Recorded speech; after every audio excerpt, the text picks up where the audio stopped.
S കഴിഞ്ഞു, ഇനി എന്ത് എന്ന കൺഫ്യൂഷനിലാണോ നിങ്ങളുള്ളത്? എങ്കിൽ നിങ്ങൾക്ക് വേണ്ടിയുള്ളതാണ് ഈ വീഡിയോ. SSLCക്ക് ശേഷം തുടർ പഠനത്തിനുള്ള സാധ്യതകളെക്കുറിച്ചാണ് ഈ വീഡിയോയിൽ പറയുന്നത്. ഉന്നത വിദ്യാഭ്യാസത്തിനെ ഇവിടെ നമുക്ക് 2 രീതിയിൽ തരംതിരിക്കാം. 1. തൊഴിലധിഷ്ഠിത വിദ്യാഭ്യാസം. 2. ഹയർ സെക്കൻഡറി വിദ്യാഭ്യാസം.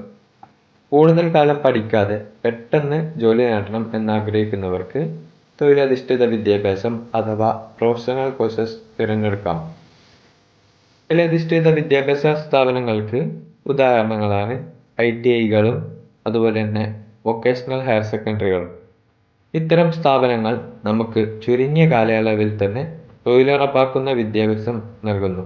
ഇവ കൂടാതെ ഗവൺമെൻറ് അംഗീകാരമുള്ള 6 മാസവും 1 വർഷവുമൊക്കെ മാത്രം നീണ്ടു നിൽക്കുന്ന കമ്പ്യൂട്ടർ കോഴ്സുകളും മറ്റ് സ്കിൽ ഡെവലപ്പിംഗ് കോഴ്സുകളും ചെയ്തുകൊണ്ട് വളരെ ചുരുങ്ങിയ കാലം കൊണ്ട് തന്നെ നമ്മൾ തൊഴിലിന് യോഗ്യരാകുന്നു. ഇനി രണ്ടാമത്തെ മേഖലയാണ് ഹയർ സെക്കൻഡറി വിദ്യാഭ്യാസം. തുടർ പഠനത്തിനുള്ള ഏറ്റവും വലിയ മേഖലയാണ് ഹയർ സെക്കൻഡറി. നിങ്ങൾ ഉയർന്ന പദവിയുള്ള ജോലികൾ ലക്ഷ്യമിടുന്ന ഒരാളാണെങ്കിൽ ഹയർ സെക്കൻഡറി വിദ്യാഭ്യാസം നിർബന്ധമായും തിരഞ്ഞെടുക്കണം.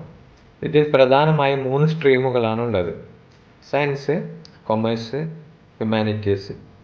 ആദ്യം ഹ്യൂമാനിറ്റീസിനെ പറ്റി തന്നെ പറയാം. ഭാഷാ വിഷയങ്ങളിലും മാനവിക വിഷയങ്ങളിലും കൂടുതൽ താല്പര്യമുള്ളവർക്ക് വേണ്ടിയാണ് ഹ്യൂമാനിറ്റീസ്. ഹ്യൂമാനിറ്റീസ് കൂടുതലായും സാമൂഹികപരമായ കാര്യങ്ങളെ പറ്റിയാണ് പഠിപ്പിക്കുന്നത്. ഇതിലെ പ്രധാന വിഷയങ്ങളാണ് ഇക്കണോമിക്സ്, പൊളിറ്റിക്കൽ സയൻസ്, ഹിസ്റ്ററി തുടങ്ങിയവ. ഇനി അടുത്ത മേഖലയായ കൊമേഴ്സിനെ പറ്റി പറയാം. ബിസിനസ് പഠനത്തിലും മാനേജ്മെൻറ്റ് പഠനത്തിലും കൂടുതൽ താല്പര്യമുള്ളവർക്ക് തിരഞ്ഞെടുക്കാൻ പറ്റിയ മേഖലയാണ് commerce. Business studies, computer application, economics തുടങ്ങിയവ കൊമേഴ്സിലെ പ്രധാനപ്പെട്ട വിഷയങ്ങളാണ്. ഏറ്റവും അവസാനത്തേതുമായ മേഖലയെ പറ്റിയാണ് പറയുന്നത്. ശാസ്ത്ര വിഷയങ്ങളിൽ കൂടുതൽ താല്പര്യമുള്ളവർക്ക് തിരഞ്ഞെടുക്കാൻ പറ്റിയ മേഖലയാണ് സയൻസ്. സയൻസിനെ തന്നെ നമുക്ക് 2 രീതിയിൽ തരംതിരിക്കാൻ കഴിയും. ഒന്ന് കമ്പ്യൂട്ടർ സയൻസ്, ഒന്ന് ബയോളജി സയൻസ്.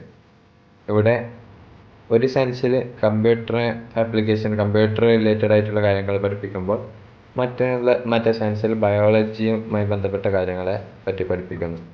ഈ 2 സയൻസിലും കോമൺ ആയിട്ട് വരുന്ന കോഴ്സുകളാണ് ഫിസിക്സ്, കെമിസ്ട്രി, മാത്സ്.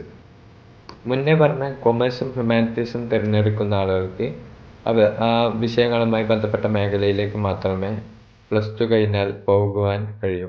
എന്നാൽ സയൻസ് പഠിക്കുന്നവർക്ക് +2 കഴിഞ്ഞാൽ ഏത് മേഖല വേണമെങ്കിലും തിരഞ്ഞെടുക്കാം. അങ്ങനൊരു ഗുണം സയൻസിനുണ്ട്.